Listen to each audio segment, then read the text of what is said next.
안녕하세요.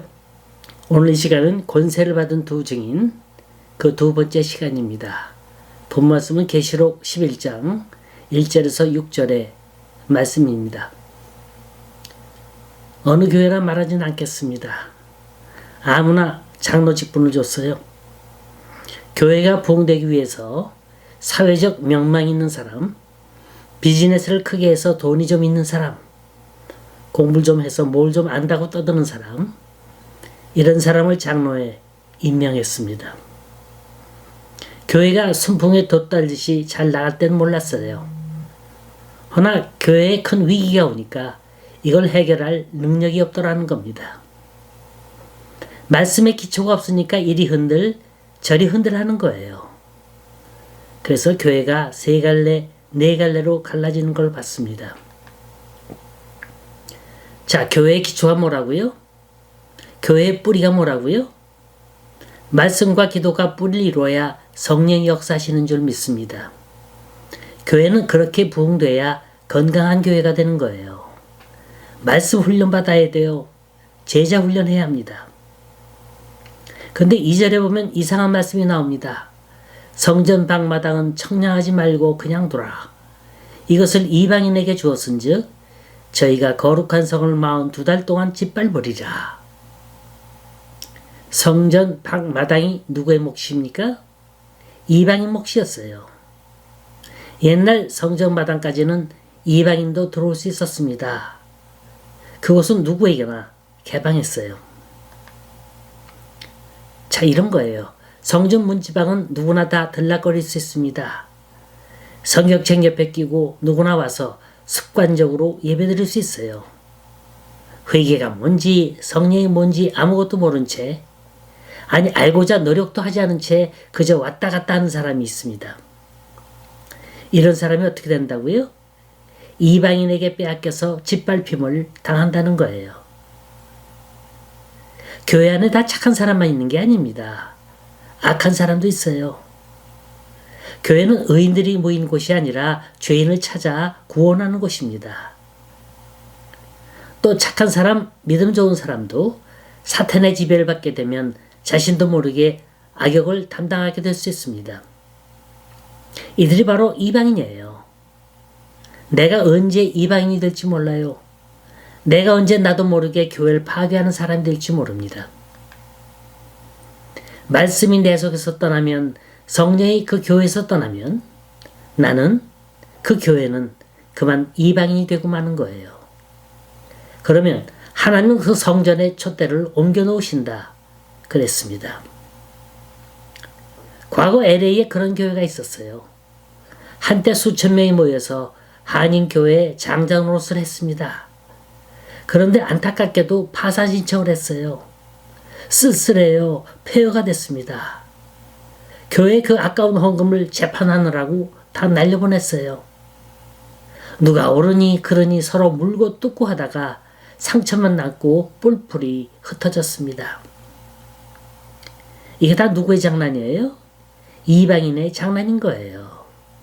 예수님이 나의 구주인지 아닌지도 모르고 그냥 거칠애로 다니고 수양 삼아서 다니는 사람을 가리켜서 성전 밖 마당 사람이라 그러고 이방인이라 그럽니다. 허나 그렇게 근심할 필요 없습니다. 이 과정이 그렇게 오래 가지는 않는다는 거예요. 그 시련의 과정, 연단의 과정이 끝이 있다는 겁니다. 여기 보면 거룩한 성을 42달 동안 짓밟는다 그랬어요. 42달은 3년 6개월이에요. 일수로 따진다면 1260일입니다. 그런데 말의 어감이라는 게 그래요. 1260이라면 상당히 긴 것 같아요. 3년 6개월 해도 긴 세월처럼 느낍니다. 하나 42달 하면 같은 세월인데도 짧게 느껴집니다. 자, 42달의 의미가 뭡니까? 조금만 참으라는 거예요. 엘리야가 비가 오지 않도록 기도했던 기간이 42달이에요. 이세벨이 성도들을 지독히 핍박했던 기간도 42달입니다. 즉 42달이란 사탄이 성도를 핍박하는 기간이에요. 교회를 핍박하는 기간입니다. 그렇다고 해서 다 죽진 않았습니다. 바알에게 절하지 않는 사람 7천이 남아 있었어요. 이들이 이토록 고통을 당했던 건 사람이 없기 때문에 고통당한 게 아니고 그 마음속에 말씀이 살아있질 않았던 거예요. 그 말씀을 무시했어요. 그 말씀을 짓밟았습니다. 하지만 뒤늦게 그걸 깨닫는 동안 하나님은 무너진 성전을 다시 일으키시고 상처난 성도들을 다시 불러 모으시리라 믿습니다. 그 기간이 오래 걸리지 않아요. 왜냐하면 성전은 하나님의 몸이기 때문에 사람들이 좌지우지 할 수 없는 겁니다. 하나님 먼저 교회를 말씀과 성령으로 거룩하게 하십니다. 심지어 아주 작은 죄 하나라도 그냥 두시지 않고 심판하실 때가 있습니다. 오늘 본문에 보면 하나님의 사명을 맡은 두 증인이 얼마나 능력 있게 하나님의 일을 하는가 설명하고 있습니다. 3절 4절 함께 읽어보십시다. 내가 나의 두 증인에게 권세를 주리니 그들이 굵은 베옷을 입고 1260일을 예언하리라. 4절 그들은 이 땅의 주 앞에 서 있는 두 감람나무와 두 촛대니. 자, 이 두 증인이 누구라고요?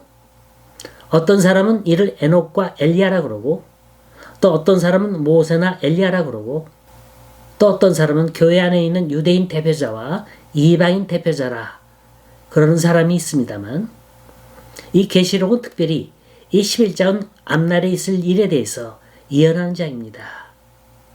그러니까 구약시대의 과거의 사람이 아니에요. 이들은 1260일 정해진 기간 동안 하나님의 복음을 증거하는 교회와 그리스도인들을 말하는 겁니다.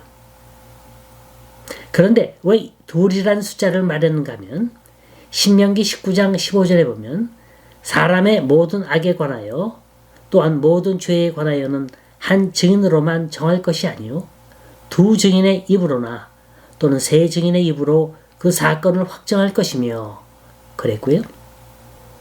요한복음 8장 17절에 보면 너의 율법에도 두 사람의 증거가 참되다 기록하였으니. 그러니까 둘이라는 숫자는 증거상 신실을 성립하는 데 필요한 수입니다. 예수님이 제자들을 전도훈련 보낼 때 어떻게 보냈어요? 둘씩 짝지어 보냈어요. 이 말은 서로가 증인이 되라는 거예요. 하나님의 능력의 역사가 어떻게 일어나는지 서로가 눈으로 확인해보고 몸으로 체험하라는 거예요. 그런데 굵은 베옷은 왜 입습니까?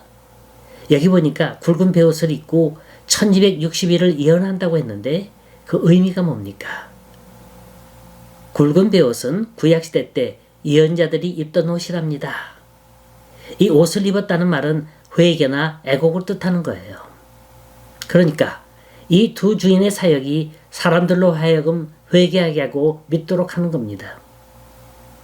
그런데 남대로 회개하라고 외치는 사람이 화려한 옷을 입을 수 있겠어요? 사치스러운 옷 거칠 수 있겠습니까? 이 베옷이란 겸손을 뜻하는 겁니다. 자, 다음 시간에 계속하겠습니다.